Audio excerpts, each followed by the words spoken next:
There is a specific silence that descends upon a home exactly 1 week and 2 days after a funeral. If you are listening to this right now, and you have felt a sudden shift in the atmospheric pressure of your living room within the last 48 hours.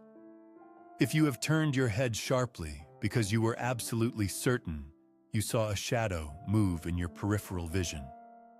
Or if you have woken up between the hours of 3 and 4 in the morning with the distinct sensation of a hand resting lightly on your shoulder. Then this message has found you by design. You are not experiencing the hallucinations of a grief-stricken mind. You are not losing your grip on reality. You are witnessing a biological and spiritual mechanism that the father of holistic medicine, the sleeping prophet, Edgar Cayce, identified with surgical precision over 80 years ago. You are standing at the precipice of the 9th day. Most modern psychologists will tell you that what you are feeling is a coping mechanism. They will label it as denial or the bargaining stage of loss. But Edgar Cayce did not look at the human experience through the limited lens of material psychology.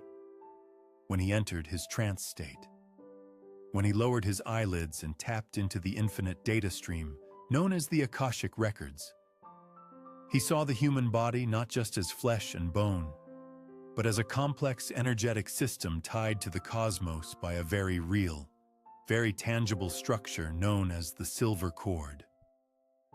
Cayce described this cord with the accuracy of an anatomist describing a nerve ending. He saw it as a glistening, elastic tether of infinite light that connects the physical vessel to the soul body. It is the spiritual umbilical cord. It is the lifeline that keeps the spirit anchored to the biological machine while we sleep, while we dream, and while we live. But when the physical heart stops beating, this cord does not sever immediately. This is the secret that the modern world has forgotten. This is the ancient knowledge that explains exactly why you feel what you are feeling right now. According to the readings given by Cayce, the process of death is not a switch that is flipped from on to off. It is a withdrawal, a slow and deliberate extraction. For the first few days after the heart stops, the soul remains in a state of deep hibernation, hovering just inches above the physical form. It is resting. It is gathering its energy. It is still intimately connected to the body by that silver cord, which has not yet dissolved. This is why the room feels heavy. This is why the air feels thick.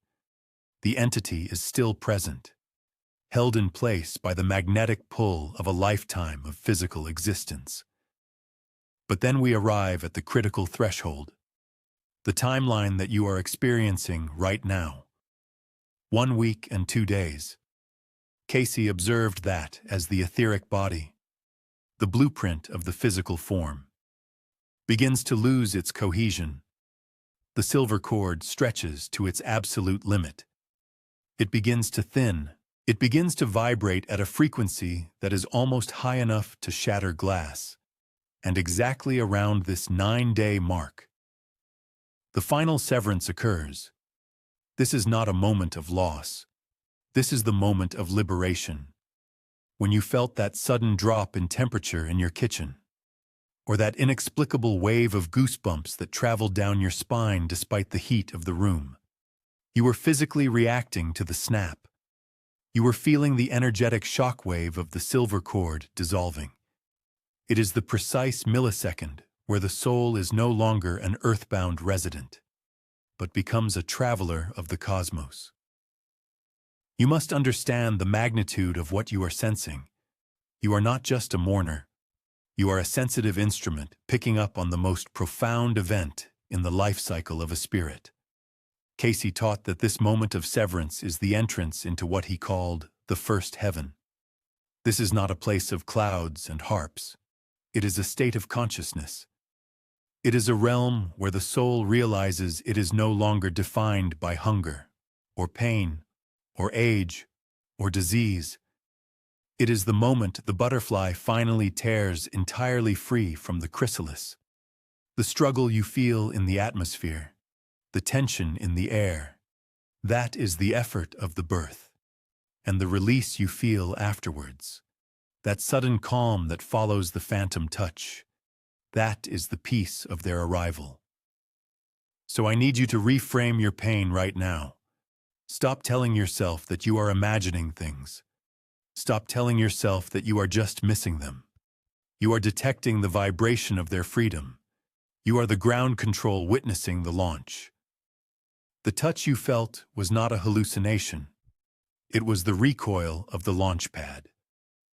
Edgar Cayce warned us that if we do not understand this mechanism, we run the risk of holding them back with our grief.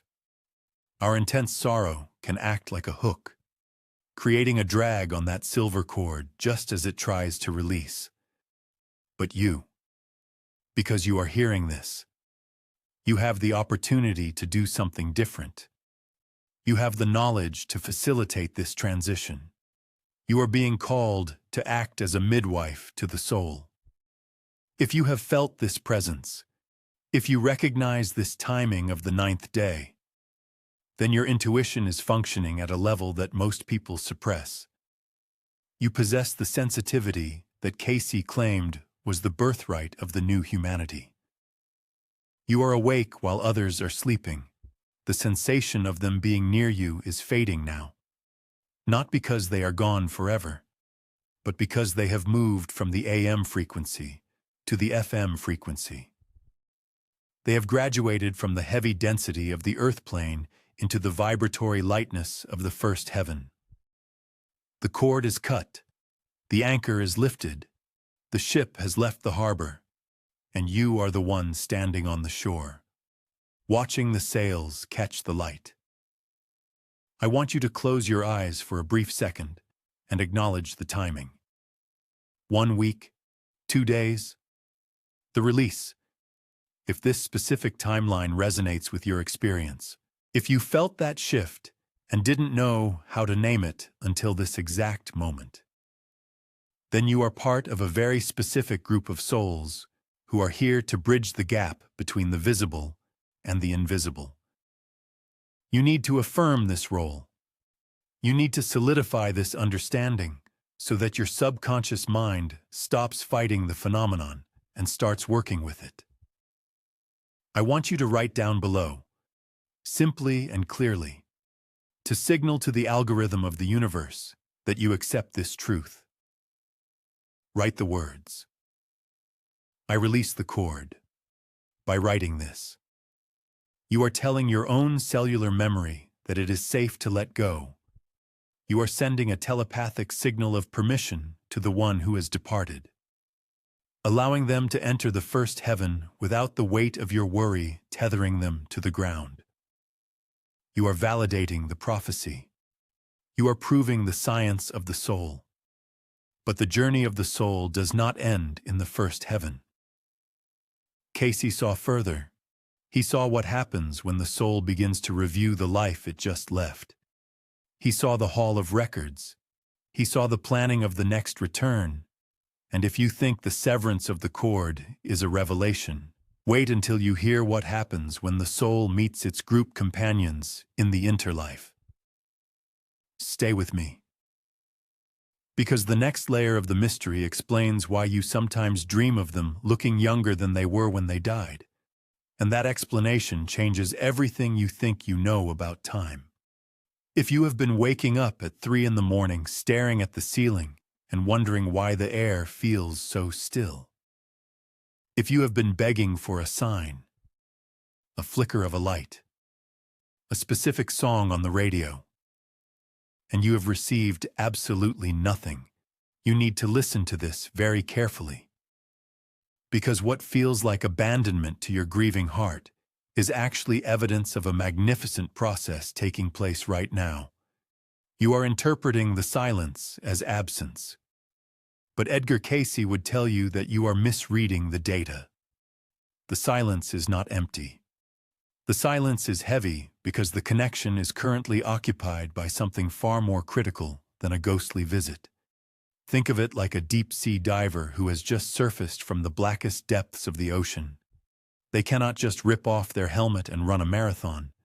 They must go into a decompression chamber. They must stabilize. The soul you love is in that chamber right now. Edgar Cayce called this the planetary sojourn, and specifically around the 9th day after the physical release. The entity enters a phase of intense activity that the sleeping prophet described not as a vacation, but as a school.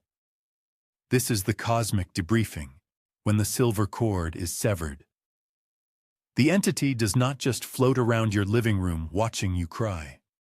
They are pulled by a magnetic spiritual gravity toward the specific dimension of consciousness they need to balance their equation. Cayce was radical in this. He did not see the planets in our solar system merely as rocks spinning in the dark void. He saw them as physical manifestations of spiritual dimensions. They are holding stations for the soul. And this explains the radio silence you are experiencing. If the person you lost was highly intellectual, a thinker, someone who lived in their head, Cayce saw their energy being drawn instantly toward the sphere of Mercury, not the hot rock near the sun, but the mercurial dimension of high mental processing. They are there right now, reviewing every single thought they ever held. They are stripping away the confusion of the human brain to access the pure clarity of the mind. They are busy. If they were defined by their relationships, by deep love or perhaps by volatile passions, they are likely transiting the sphere of Venus. They are scrubbing the emotional body. They are reviewing the way they loved and the way they withheld love. This is why they cannot knock a picture off your wall right now. They are engaged in the most intense movie screening in the universe. Cayce called this the Akashic screening. Imagine standing in a hall of polished light. There is no judge. There is no jury. There is no angry deity on a throne pointing a finger at you. There is only the record. The entity is currently watching the film of their entire life. But here is the catch, and this is the part that usually gives people chills. They do not just watch it from their own eyes. They experience every interaction they ever had, but they feel it from the perspective of the other person. If they shouted at you 10 years ago, right now, in this debriefing, they are feeling the sting of those words exactly as you felt them. They are processing your pain, not to suffer, but to learn, to understand the physics of cause and effect. This takes an immense amount of energy. It requires total focus. If they were to divert their attention to try and manifest a ghost in your hallway, they would break the stream of this holy download. They would interrupt their own graduation. So when you feel that silence, when the house feels empty, reframing is your weapon. You are not being ignored. You are holding space for their work. You are the ground control team waiting while the astronaut goes through the blackout zone of re-entry. You are witnessing their transition from a personality into an entity. And this brings us to one of the most fascinating observations in the Cayce readings: the shedding of the ego shell. Have you ever had a dream of a past loved one where they looked different? Maybe they died at 80 years old, frail, gray, tired, but in your dream, they looked 30. They looked vibrant. You probably thought it was just your brain wishing they were healthy again. Edgar Cayce says no. That was not a wish. That was a sighting during this planetary sojourn as the soul moves through the spheres of Jupiter for high perspective, or Mars for handling their anger. They are literally shedding the costume they wore for their final years on Earth. The limping leg, the failing heart, the dementia, the wrinkles. These were just the conditions of the vehicle. They were the rust on the car, they were not the driver. By the 9th day and beyond, as they move deeper into the inter-between, they revert to the image of their prime. They project the avatar of their soul's peak energy. You are crying for the 80-year-old who left you, but the entity is currently busy remembering what it feels like to be timeless. They are shedding the heaviness of the grave to prepare for the lightness of the next assignment. So if you are sitting there right now holding their photograph, I want you to look at their eyes in that picture, and I want you to understand that the person in that photo is currently undergoing the most magnificent expansion of consciousness possible. They are not gone.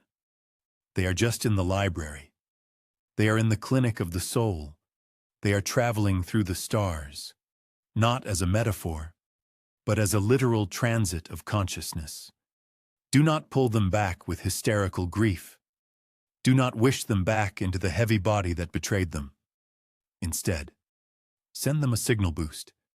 Send them a thought of pure permission. Tell them, I am okay. Keep going. Finish the review, because once they finish the review, once they leave the spheres of Mercury or Venus or Jupiter, once the Akashic record is signed and closed, something else happens. They do not just disappear into the ether, they go to a specific meeting place, a reunion that has been planned for thousands of years. And this is where the story gets truly wild. Because Cayce said that we do not travel alone. We travel in packs. There is a reason you were born into your specific family. There is a reason you married that specific person. And there is a reason you are the one left behind to mourn them. It is not random. It is a pact made before you were even born. If you are ready to understand why you are part of this specific group of souls, and how you will find each other again in the next cycle, you need to verify your readiness. I want you to leave a comment down below. It is a signal to your own subconscious and a message to the one who is traveling. Write this. I release you to your journey. Say it. Type it. Feel the weight lift off your chest, because what comes next is the revelation of the soul group. And if you thought the planetary sojourn was complex, wait until you see the map of how you all find your way back to each other. Every single time. You have spoken the words of release. You have typed the command to your subconscious. Now the real work begins. Because there is a mechanics to the afterlife that the modern world has forgotten, but the sleeping prophet Edgar Cayce saw with terrifying clarity. We must talk about the 9th day. We must talk about the precise moment when the silver cord is not just severed, but when the etheric shell begins to dissolve completely. This is the moment where most families fail their loved ones, not out of malice, but out of ignorance. The 9th day is not an arbitrary number on a calendar. In the physics of the spirit, it marks a critical frequency shift. For the first 3 days, the soul is often confused. It hovers near the body. It walks the hallways of the home it knew.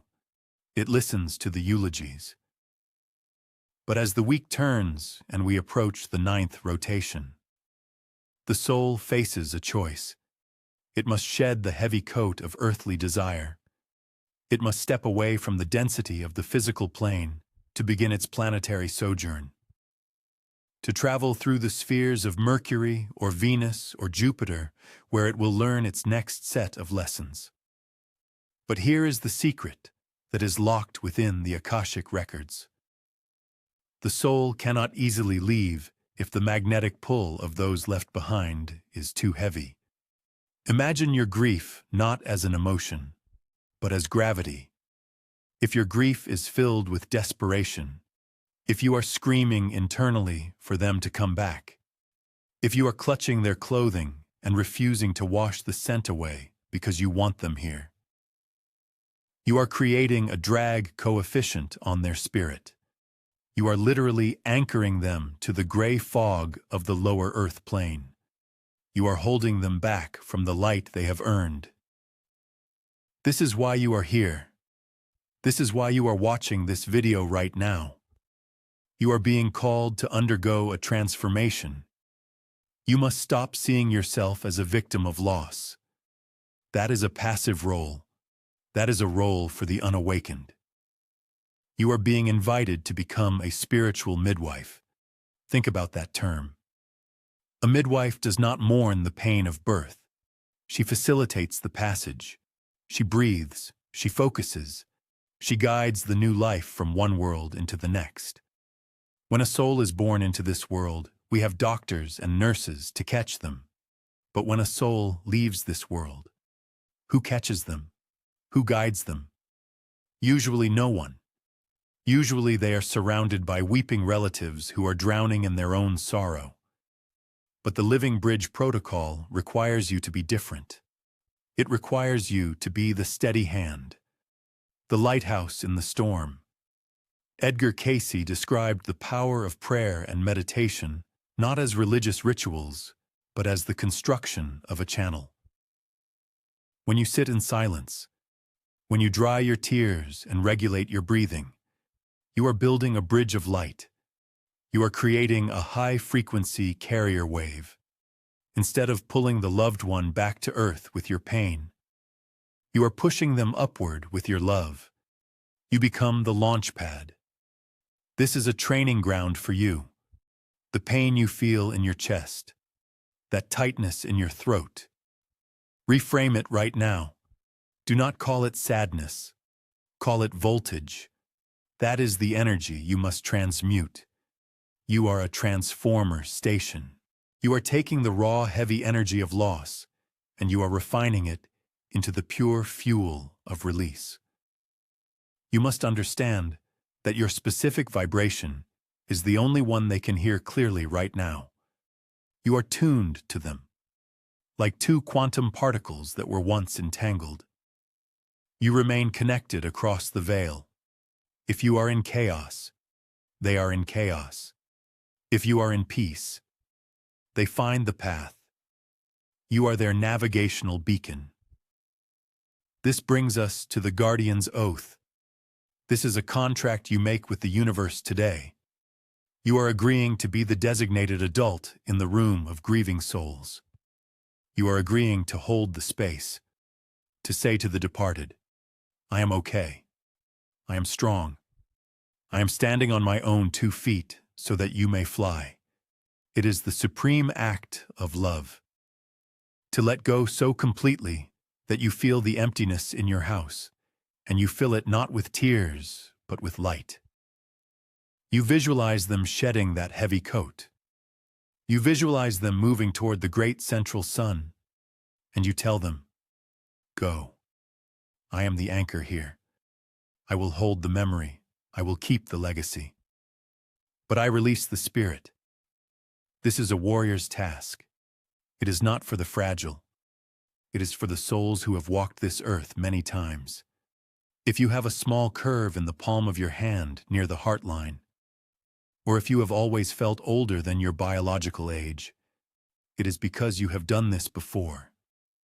You have been the guardian of the passage in ancient Egypt or in the temples of Maya.